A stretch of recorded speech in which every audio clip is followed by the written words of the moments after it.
करते हैं भोपाल का स्वास्थ्य मंत्री डॉक्टर नरोत्तम मिश्रा इस वक्त प्रेस कॉन्फ्रेंस कर रहे हैं। मैं भी स्वयं नमन करता हूं और हमारे सभी अधिकारियों ने भी नमन किया। जो शहीद हुए हमारे और उसके आगे और पीछे जो शहीद होते हैं, शहीद का दर्जा जिन्हें प्राप्त है, उनके लिए मध्य प्रदेश में आईजी से ऊपर के अधिकारी की एक हेल्प डेस्क रहेगी। उदाहरण के लिए अगर उस बिटिया को, उस बहू को बेटे के स्कूल का एडमिशन भी कराना है तो वो वहाँ फ़ोन करेगी और वो व्यवस्था करेंगे। उन्हें कहीं परिवार का मुखिया, कमी तो दूरी कोई नहीं कर सकता और मौत तो कोई भी हो दुखद होती है, लेकिन जो संभवतया मुखिया की भूमिका वो पीएचक्यू निभाएगा, वो गृह विभाग निभाएगा और हर समस्या के समाधान के लिए उनको मदद की जाएगी। आज ये भी तय किया है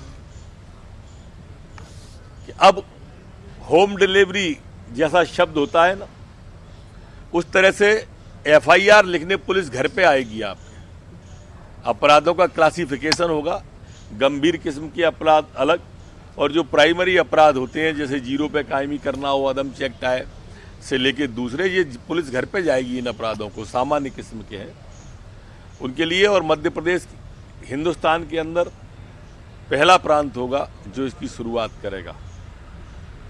अब डायल 100 हमारी हर व्यक्ति के घर पर जाएगी। पुलिस मॉडर्नाइजेशन के लिए भी अनेक सुझाव आए और पुलिस की कमी को दूर करने के बारे में भी आज तय किया है।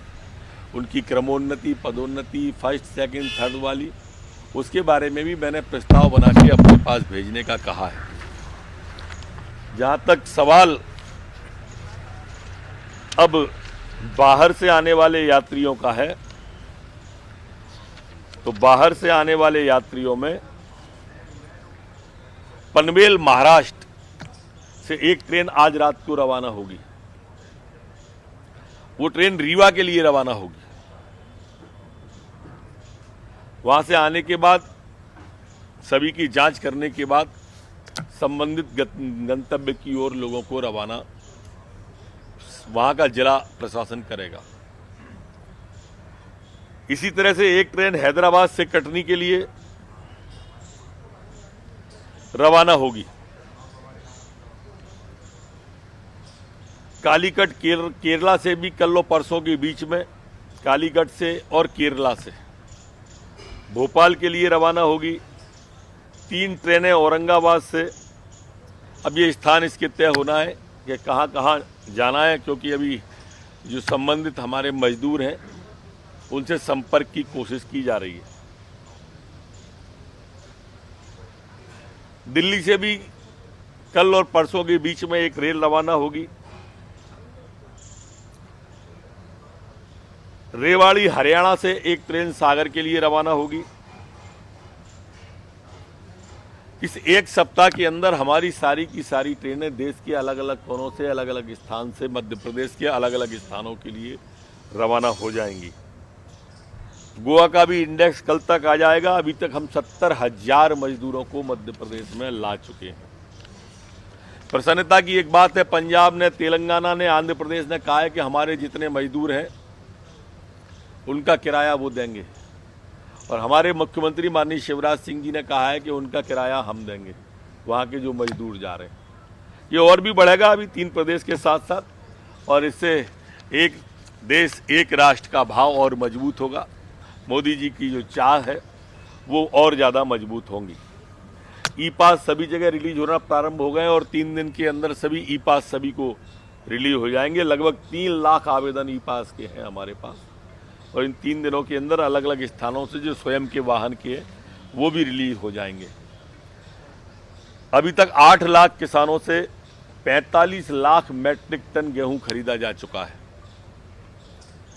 और कल इतिहास का, मतलब अभी तक गेहूं खरीदी कई वर्षों से चली आ रही है, पर कल इतिहास का सर्वाधिक गेहूं आया। 5 लाख मैट्रिक टन गेहूं आया। 71,000 किसान आए हमारे, और अगले 2 दिन के अंदर पिछले साल का रिकॉर्ड भी टूट जाएगा, ऐसा प्रतीत होता है।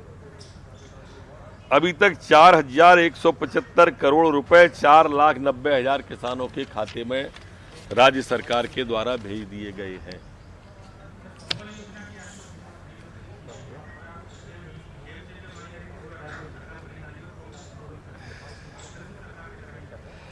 कांग्रेस ने जितनी भी योजनाएं थी गरीबों के हितों की, मजदूरों के हितों की, वो बंद कर दी थी। उनमें से एक संबल भी थी। वो चिंता करते थे कि 3100 करोड़ रुपए रिलायंस के कैसे माफ हों। वो चिंता करते थे कि आईफा अवार्ड पर कैसे खर्चा हो। वो चिंता करते थे कि नया हवाई जहाज कैसे खरीदा जाए। वो चिंता करते थे पेप्सी कोको कोला को कैसे राहत दी जाए। एक उद्योगपति मंत्री था तो उद्योगपतियों की चिंता करता था। ये किसान का बेटा मुख्यमंत्री है, गरीब का बेटा मुख्यमंत्री है, ये गरीबों की चिंता करता है। कमलनाथ जी को क्या मालूम गरीबों का दर्द। रामायण में कहावत है कि जाके पाए ना फटी बिमाई, वो का जाने पीर पराई। उद्योगपति मुख्यमंत्री थे, सोने का चम्मच मुंह में लेके पैदा हुए थे, संबल को तो बंद करते ही। एक्सीडेंट से मिलने वाले 4 लाख रुपए गरीब को मिल जाते मौत होने पर, उस विधवा को। क्या दिक्कत थी कमलनाथ जी को, मैं आज तक नहीं समझ पाया क्यों बंद की। साधारण मौत में भी 2 लाख रुपए अगर मिलते थे तो क्या दिक्कत थी। कफन दफन तक के 5000 मिलते थे, क्या दिक्कत थी। मैं आज तक नहीं समझ पाया। ये योजना वास्तव में गरीबों के लिए बहुजन हिताय बहुजन सुखाय है, और इसलिए बहुत धन्यवाद माननीय मुख्यमंत्री जी को। उन गरीबों की ओर से बहुत धन्यवाद जो संबल को पुनः प्रारंभ किया। लाओ उसको है। अच्छा, ठीक नहीं था हाई कोर्ट जाना उनका, ऐसी मेरी व्यक्तिगत मान्यता है। सरकार अगर कोई निर्णय लेती है तो पालन करना चाहिए। कोई दिक्कत है तो सरकार के पास आके बताना चाहिए। हमारे दरबार खुले हुए हैं, लेकिन तानाशाही किसी की भी बर्दाश्त नहीं की जाएगी, हठ धर्मता किसी की भी बर्दाश्त नहीं की जाएगी।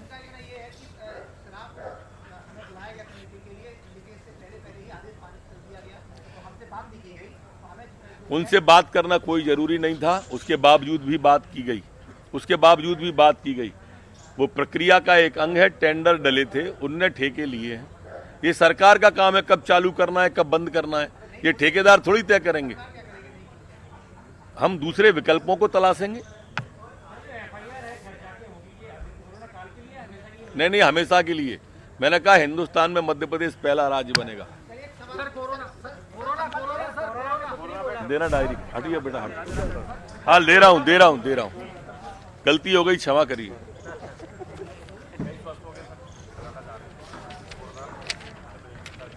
हाँ, सभी जगह अपने अच्छे ठीक हो रहे हैं। नहीं, अब वो 92 साल के बाद को आप मानोगे और कोरोना को दोष दोगे, या 82 साल के। नहीं, देखो ऐसा नहीं करो। अपना प्रदेश है, इसमें भय का वातावरण हमको किसी को नहीं बनाना है। मैं पहले से कह रहा हूं कि हमारी लाइफ स्टाइल का अंग बनाओ उसको। आखिर मलेरिया भी तो है ना, है कि नहीं है, निमोनिया है, टाइफाइड है ना, कोरोना भी है। हमको इसकी चिंता करना है, इसका इलाज करना है। हमारे अपने हैं, मौत कोई भी हो दुखद है, लेकिन आप देख रहे हैं कि वो बीमारी ही है, मरने नहीं दे रहे हैं। अब आप उसे 92 साल के व्यक्ति को कहो 82, यही कह रहे हो ना, आज आप 92 साल उम्र थी, 82 साल उम्र थी। नहीं, पूरे ही थोड़े नहीं थे, पूरे ही क्रिटिकल थे भाई। अब जैसे वो सतना की मौत है, अब जोड़ तो इसी में रहे हो ना आप। अब सतना में वो गुजरात के पेशेंट थे।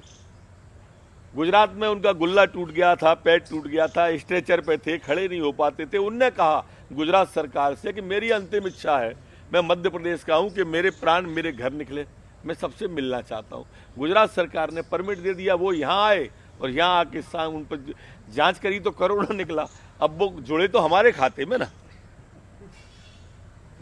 बहुत, मैंने कहा बहुत दुखद है मौत, लेकिन आप उसको थोड़ा सा, आप सबके माध्यम से प्रदेश में संदेश जाता है। दुखद या भयावह संदेश नहीं जाना चाहिए, अच्छा संदेश जाना चाहिए कि हम लगातार जीत रहे हैं, हम सफल हो रहे हैं। देखिए, पेशेंट तो लगातार मिलेंगे, लेकिन डेथ रेट देखिए हम लगभग नीचे लाते जा रहे हैं। आज इंदौर के अंदर, भोपाल के अंदर हमने पूरी स्थिति नियंत्रण में कर ली है। उज्जैन हमारा थोड़ा सा क्रिटिकल है। नहीं, 25 उज्जैन से डिस्चार्ज हुए, उसके बावजूद भी हम आज उज्जैन को क्रिटिकल मानते हैं। हम वहाँ पे अपना ट्रामा सेंटर को एक्टिवेट कर रहे हैं। हमने पूरी प्रशासन की चेन में भी बदलाव किया है और हमारी मान्यता ऐसी है कि हम, जैसे मैंने आपको ध्यान हो कि जब मैंने कहा था कि इंदौर में एक जंप आने के बाद हम सुधार करके देंगे, आपको ध्यान है 10 दिन पहले का, 8 दिन पहले का, आज आपको सुधार दिखता होगा। हमने भोपाल में कहा था कि हम सुधार करेंगे, ऐसे मैं उज्जैन का भी कहता हूँ कि आप 2 या 3 दिन दीजिए, हम उज्जैन के अंदर भी सुधार करेंगे। पॉजिटिव वेव जाने दो। हमारे जो लोग ठीक होके आए हैं उनसे फिर एक बार आप सब चैनल वालों से प्रार्थना कि वो लोगों को उत्साह होके बताएं कि ये प्राण घातक रोग अकेला नहीं है, इसलिए ये ठीक हो सकता है, रोगी इससे निकल सकते हैं, हम स्वस्थ हुए हैं, वो बताएं। जीतू पटवारी ने आरोप लगाया है अभी। बोलो बोलो। नहीं बोल, नहीं, अब मैं बोलूंगा जब जवाब जीतू पटवारी ने आरोप लगाया है कि सिर्फ ये जो 5 मंत्री बने हैं उसमें नरोत्तम मिश्रा को छोड़ के बकाया कोई भी मंत्री काम नहीं करता। अब एक्चुअल में उनके चश्मे का नंबर बदल गया हो तो मुझे पता नहीं है, और उनको कैसे मालूम काम कर रहे हैं कि नहीं कर रहे हैं।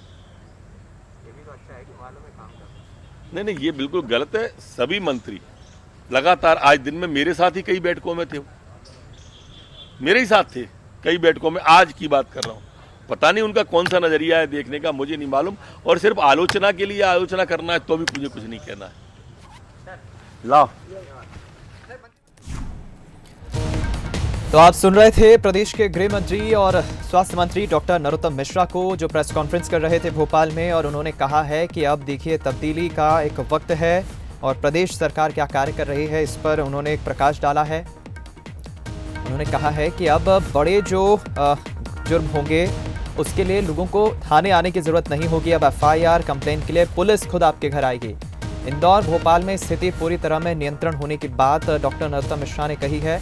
उज्जैन में जरूर जो मामले बढ़ रहे हैं उस पर भी उन्होंने अपनी चिंता जाहिर करते हुए बात कही है। हालांकि उज्जैन को लेकर उनकी केंद्रीय स्वास्थ्य मंत्री डॉक्टर हर्षवर्धन से भी बातचीत हुई है डॉक्टर नरोत्तम मिश्रा की, और कल ही उनकी बातचीत हुई थी जिसमें उन्होंने ये आभार किया था और मांग भी की थी कि जो उज्जैन में भयावह स्थिति है उसको लेकर टीम को भेजना जरूरी है। केंद्रीय दल भी उज्जैन में जरूर आ रहा है। उज्जैन में हालांकि ज़रूर स्थिति चिंताजनक है। और वहीं मजदूरों को लेकर भी उन्होंने बयान दिया है कि लगातार मजदूरों को मध्य प्रदेश लाने के लिए ट्रेनें जो हैं संचालित की जा रही हैं। ट्रेनों के ज़रिए मजदूरों की जो परेशानी है, मजदूरों को लाने का काम किया जा रहा है। करीब करीब 70,000 मजदूरों को अब तक लाया गया है और ई-पास के लिए भी लोगों को अनुमति दी जा रही है, ऑनलाइन ये सेवा हो रही है। हालांकि कांग्रेस पर भी उन्होंने तंज कसा और कहा कि कांग्रेस ने मजदूरों के हित की जो योजनाएं थी उसे बंद कर दिया था, लेकिन शिवराज सरकार अब चूंकि आ गई है और संबल योजना एक बार फिर शुरू हो गई है, इस बात का भी उन्होंने जिक्र किया। और जाहिर है कि इस वक्त फ्रंटलाइन वर्कर्स के अलावा डॉक्टर्स, पुलिस कर्मियों के प्रति लोगों का जो एक नज़रिया है वो भी काफ़ी बदला है। सम्मान का जो भाव है लोगों का पुलिसकर्मी डॉक्टर्स के प्रति वो बढ़ा है।